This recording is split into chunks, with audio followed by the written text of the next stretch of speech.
S S ಟಿವಿಯಲ್ಲಿ ಜಾಹೀರಾತು ನೀಡಲು ಈ ನಂಬರಿಗೆ ಸಂಪರ್ಕಿಸಿ.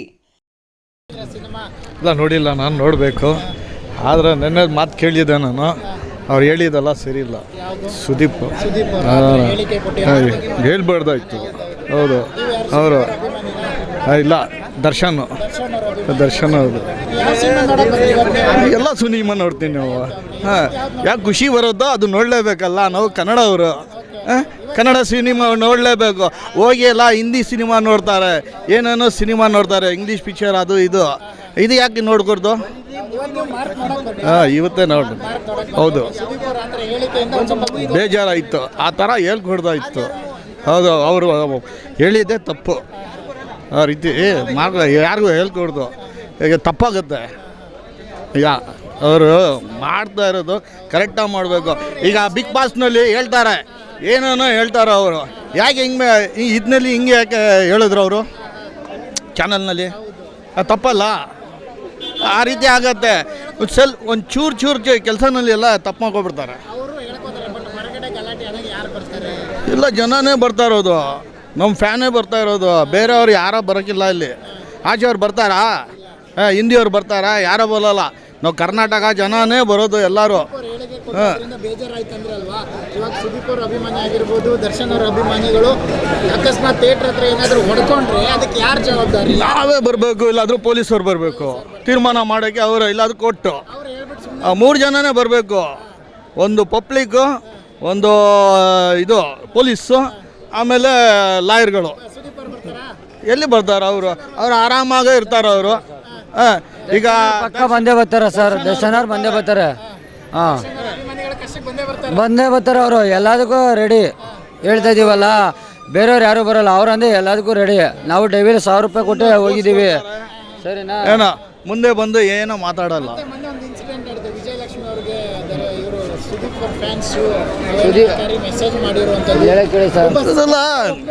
ಏನಾದ್ರೆ ಬುದ್ಧಿ ಸರಿಯಿಲ್ಲ ಅವ್ರಿಗೆಲ್ಲ. ಕೆಟ್ಟ ಬುದ್ಧಿ. ದರ್ಶನ್ ಅವರು ಮಿಸ್ಸಸ್ಸು ಬಂದಿದ್ರು, ಅವ್ರ ಮಗನೂ ಬಂದಿದ್ರು, ದಮ್ಮೀರು ಬಂದಿದ್ರು. ಹೇಳ್ತಿ ಕೇಳಿ, ಯಾರು ಏನು ತಲೆ ಕೆಡ್ಸ್ಕೊಳಕ್ಕೆ ಹೋಗ್ಬಿಡಿ ಅಂತ ಹೇಳ್ಬಿಟ್ಟು ಹೋಗಿದ್ದಾರೆ. ಬೆಳಗಿನ ಜಾವ 6 ಗಂಟೆ ಶೋ ಬಂದು ಅವರೇ ಬಂದಿರೋದು. ಜನನೂ ತುಂಬ್ಕೊಂಡಿದ್ದಾರೆ. ಅಭಿಮಾನಿಗಳ ನಡುವೆ ಅತಿರೇಕ ಆಗಿ ಹೊಡ್ಕೊಂಡಾಗ ಗಲಾಟೆ ಸರ್. ಹೊಡ್ಕೊಂಡಾಗ ಅಂದರೆ ಸುದೀಪ್ ಅವ್ರು ಬರೋಂಗಿದೆ ಬರ್ತಾರೆ, ದರ್ಶನ್ ಅವ್ರು ಬರ್ತಾರಬೇಕಾದ್ರೆ. ದರ್ಶನ್ ಅವ್ರು ಜೈಲಲ್ಲಿ ಇದೂ ಅವ್ರ ಮಿಸ್ಸಸ್ ಬಂದು ಮಾಡ್ತಾರೆ. ದರ್ಶನ್ ಇವಾಗ ಹೆಂಗಿದು ಆಚೆ ಬಂದೇ ಬರ್ತಾರೆ. ಅದೇ ಇವು ಸುದೀಪ್ ಅವ್ರು ಬರ್ತಾರಾ ಹೇಳಿ? ಟೈಮು ಬ್ಯಾಡ್ ಲಗ್ಗು. ಈಗ ಸುದೀಪ್ದು ಒಳ್ಳೆ ಟೈಮ್ ಬಂದೇ ಬರುತ್ತೆ ಅವ್ರಿಗೂ. ಆವಾಗ ನೋಡಿ ಹೆಂಗೆ ಆಗತ್ತೆ ಅಂತ. ಈಗ ಬರೋದಿಲ್ಲ ಪಿಕ್ಚರ್ ಬೇರೆ, ಬರೋವಾಗಲ್ಲ ಮುಂಚೆ ಎಲ್ಲ ಬರುತ್ತಲ್ಲ, ಅದು ಬೇರೆ ಟೈಪೇ ಬೇರೆ ಮಾಡಲೇ ಆಗತ್ತೆ. ಅದು ಆ ರೀತಿ ಆಗತ್ತೆ. ಈಗ ಅಲ್ಲ ನಾನು ಸ್ಟಾರು, ನೀನು ಸ್ಟಾರು, ಅಲ್ಲಿ ಹೋಗಿ ಎಲ್ಲ ಅವರವರು ಕಿತ್ಕೊಳ್ತಾರೆ. ಸರಿಯಾಗಿ ಮಾತಾಡಲ್ಲ. ಸರಿಯಾಗಿಲ್ಲ. ಮನೆ ಹತ್ರ ಹೋಗಿದ್ರೆ ಯಾರೋ ಸರಿಯಾಗಿ ಮಾತಾಡಲ್ಲ. ಅವ್ರು ಹೇಳಿದ್ರು, ಸುದೀಪ್ ಒಂದು ಹೇಳಿಕೆ ಕೊಟ್ಟರು, ಅದರಿಂದ ದರ್ಶನ್ ಅವ್ರ ಅಭಿಮಾನಿಗಳಿಗೆ ತುಂಬಾ ಬೇಜಾರಾಯಿತು. ಆ ಕಾರಣದಿಂದ ಯಾಕೆ ಹೇಳೋಗಾಯಿತು? ಅವ್ರ ಕೆಲಸ ಅವರು, ಇವ್ರ ಕೆಲಸ ಇವರು. ಎಲ್ಲ ನೋಡಕ್ಕೆ ತಾನೇ ಬರ್ತಾ ಇರೋದು. ಅವ್ರಿಗೂ ಫ್ಯಾನ್ ಇದ್ದಾರೆ, ಇವ್ರಿಗೂ ಫ್ಯಾನ್ ಇದ್ದಾರೆ, ಶಿವರಾಜ್ ಕುಮಾರ್ ಅವ್ರಿಗೂ ಫ್ಯಾನ್ ಇದ್ದಾರೆ, ಎಲ್ಲರಿಗೂ ಫ್ಯಾನ್ ಇದ್ದಾರೆ. ಆದರೆ ತಪ್ಪು ಯಾಕೆ ಮಾತಾಡಬೇಕು? ಅಲ್ಲ, ಮಾಡಿದವ್ರು ಇನ್ಸ್ಟಾಗ್ರಾಮಲ್ಲಿ ಮೆಸೇಜ್ ಮಾಡ್ತಾರಂತ ಅವಕ್ಕೆಲ್ಲ ನಾವು ತಲೆ ಕೆಡ್ಸ್ಕೊಳಕ್ಕೆ ಹೋಗ್ಬಾರ್ದು ಸರ್. ಸರಿನಾ? ಇವಾಗ ಸುದೀಪಿಂದ ದರ್ಶನ್ಗೆ ಔಟಾರಿ ಅವ್ರಿಗೆ ಬುದ್ಧಿ, ಕೆಟ್ಟು ಬುದ್ಧಿ. ಅದು ಹೇಳಿದ್ರಲ್ವಾ, ಈ ಹೇಳಿಕೆಯಿಂದ ದರ್ಶನ್ ಅವ್ರ ಅಭಿಮಾನಿಗೆ ಬೇಜಾರಾಗಿ ಸಿನಿಮಾ ನೋಡಕ್ ಬರ್ತಾ ಇಲ್ಲ ಅನ್ನುವಂಥದ್ದು ವಿಚಾರ ಇದೆ. ಅದು ಆಗ ನಿಜನಾ? ಸುಮ್ಮನೆ ಅದೆಲ್ಲ ತಪ್ಪು. ಅದು ಎಲ್ಲರೂ ನೋಡ್ತಾರೆ. ಅವರು ಬೇಕು, ಇವರು ಬೇಕು, ಎಲ್ಲ ಜನನೂ ಬೇಕು. ಅದು ಹೇಳ್ತಾರಲ್ಲ ಬೇರೆಯವರು, ತಪ್ಪು ಮಾತು. ಸುಮ್ಮನೆ ಎಲ್ಲ ತಲೆ ಕೆಡ್ಸೋದು ಕೆಲಸ ಮಾಡೋದು ಅದು. ಸರ್ ಇವಾಗ ಹೇಳ್ತೀನಿ ನೋಡಿ, ಕಿತ್ತಾಡ್ಲಿ ಪಟಾಳಿ ಮೆಜೆಸ್ಟಿಕಲ್ಲಿ ಹೇಳ್ತೀವಿ ಸರ್, ಕಲಸಿ ಪಳೆ ಹೊಡೆದೆ ದರ್ಶನ್ದೆ. ಅವರೆಲ್ಲ ಒಗಟಿ ಆಗಿದ್ದು ಪರವಾಗಿಲ್ಲ, ಒಗಟಿ ಇಲ್ಲಾಂದ್ರೂ ಪರವಾಗಿಲ್ಲ ಸರ್. ಹೆಚ್ಚಿಗೆ ಕಮ್ಮಿ ಆದ್ರೂ ಬೇಕಾ ಯಾರು ಜೈಲಲ್ಲಿದ್ದು ಅವ್ರು ಬರೋ ಕೆಪಾಸಿಟಿ ಇದೆ. ಸುದೀಪ್ ಅವರು ಯಾರನ್ನೋ ಬಂದು ಅಭಿಮಾನಿ ಮಾತಾಡಿದ್ರು ಪೊಲೀಸವರೇ ನೋಡೋದು. ನಾವು ಸರ್ ನಾವು ಸ್ಟಾರ್ಟಿಂಗಿಂದನೂ ನೋಡ್ತಾ ಇರೋದು ಚಾಲೆಂಜ್ ಸ್ಟಾರ್ ದರ್ಶನ್ ಸುದೀಪ್ದು ನೋಡ್ತಾಯಿದ್ರಿ. ನಾವು ದರ್ಶನ್ದು 1000 ರೂಪಾಯಿ ಕೊಟ್ಟು ಬೆಳಗ್ಗೆ ಶೋವನ್ನೇ ಹೋಗಿ ನೋಡಿದ್ದೀವಿ. ಸರಿನಾ? ಓಕೆನಾ? ಇವಾಗೂ ಅದಕ್ಕೆ ಹೋಗಿರೋದು. ನಾವು ಇದು ನೋಡೋಕ್ಕೂ ರೆಡಿಗಿದ್ದೀವಿ. ಬೇರೆಯವ್ರು ಹೆಂಗೆ ಮಾತಾಡ್ದೋ ನಾವು ಮಾತಾಡೋಕ್ಕೆ ಬರುತ್ತೆ. ಓಕೆನಾ? ನಾವು ಅದಕ್ಕಿಂತ ಏನಿಲ್ಲ. ಬೇಕಾದ್ರೆ ಚಾಲೆಂಜ್ ಸ್ಟಾರ್ ದರ್ಶನ್ ಕೈ ಮೇಲೆ ಐತೆ ನೋಡಿ, ಅದು ಚಿಕ್ಕ ಹುಡುಗನೆಲ್ಲ ಹಾಕೊಂಡಿದ್ದೀವಿ. ಬೇಗ ಫುಲ್ ಬೇಕಾ ತೋರಿಸಿ ನೋಡಿ. ನಾವು ಶೂಟಿಂಗ್ ಹೋಗೋರು ಸರಿನಾ. ನಾನು ಇದೇ ಊರು ಬೆಂಗಳೂರು ಕಾಟನ್ಪೇಟೆ. ಶೂಟಿಂಗು ಹೋಗ್ತೀವಿ, ಎಲ್ಲದಕ್ಕೂ ಹೋಗ್ತೀವಿ, ಚಿಕ್ಕಣ್ಣಂಗೂ ಹೋಗಿದ್ದೀವಿ, ಜೋಡೆತ್ತಿಗೆ. ಅಂದರೆ ಇಷ್ಟ. ಮಾರ್ಕ್ ಯಾವಾಗ ನೋಡ್ತೀರಾ? ಸರ್ ನಾವು ಇಷ್ಟ ಆದಾಗ ಹೋಗಿ ನೋಡ್ತೀವಿ ಸರ್. ಟಿಕೆಟ್ 200 ರೂಪಾಯಿ ಹಾಕಿದ್ದಾರೆ. ಜಾಸ್ತಿ ಆಯ್ತು ಅಂತ. ಓಕೆ, ನಮಗೆ ಬೇಡ, ನಾವು ಯಾವ ಬೇಕಾ ಅವಾಗ ಹೋಗ್ತೀವಿ ಸರ್, ಅಷ್ಟೇ. Okay sir.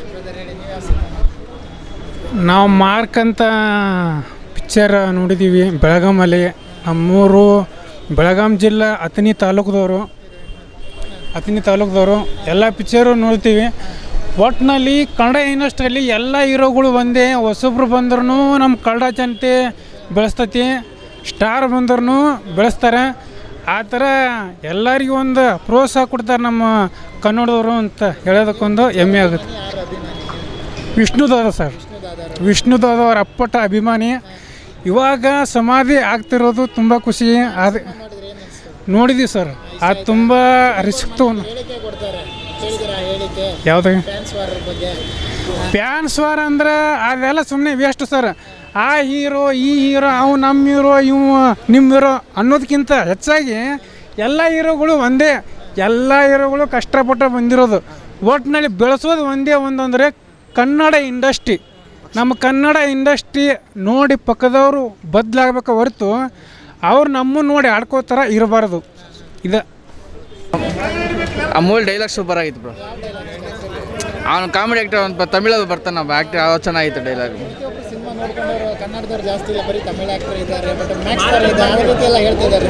ಇದು ಮ್ಯಾಕ್ಸ್ ಥರ ಅಂತಿಲ್ಲ, ಮಾರ್ಕ್ ಬೇರೆ ಥರ ಇದೆ. ಅದೇ ರಿವ್ಯೂಸ್ ಎಲ್ಲ ಜನರು ಅಂತ ಹೇಳ್ತಿದ್ದಾರೆ. ಸೊ ನಿಮ್ಗೆ ಏನು ಅನ್ಸುತ್ತೆ ನೋಡಿದ್ದಲ್ಲ? ಮ್ಯಾಕ್ಸ್ ಥರ ಒಂದು ಇಲ್ಲ ಮೂವಿ. ಮಾರ್ಕ್ ಒಂಥರ ಚೆನ್ನಾಗಿದೆ. ಅದು ರಾತ್ರಿ ಹಗಲ ಸ್ಟೋರಿ ಇದೆ. ಇದು ಹಗಲತ್ರ ಸ್ಟೋರಿ ಇದೆ. ರಾತ್ರಿ ಸ್ವಲ್ಪ ಇದೆ, ಫುಲ್ ಹಗಲತ್ರ ಜಾಸ್ತಿ ಸೀನ್ ಇದೆ. ಇಷ್ಟ ಆಯ್ತು ನಿಮಗೆ? ಹಾಂ, ಚೆನ್ನಾಗಿತ್ತು. ಯಾವ ಥರದ ಸಾಂಗ್ ಯಾವ್ದು ಇಷ್ಟ ಆಯ್ತು? ಅದೇ ಫಸ್ಟ್ ಸಾಂಗ್ ಇಷ್ಟ ಆಯಿತು.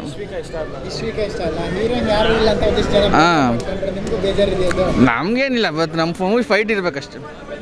ಹಾಗಿದ್ರೆ ಇಷ್ಟ ಆಗುತ್ತೆ. ಹಾಗಾದ್ರೆ ಇಷ್ಟ ಆಗಿತ್ತು. ಎರಡನೇ ಸಲ ನೋಡೋಣ. ಹಾಂ, ನೀವು ಮಾತಾಡ್ಸಿ.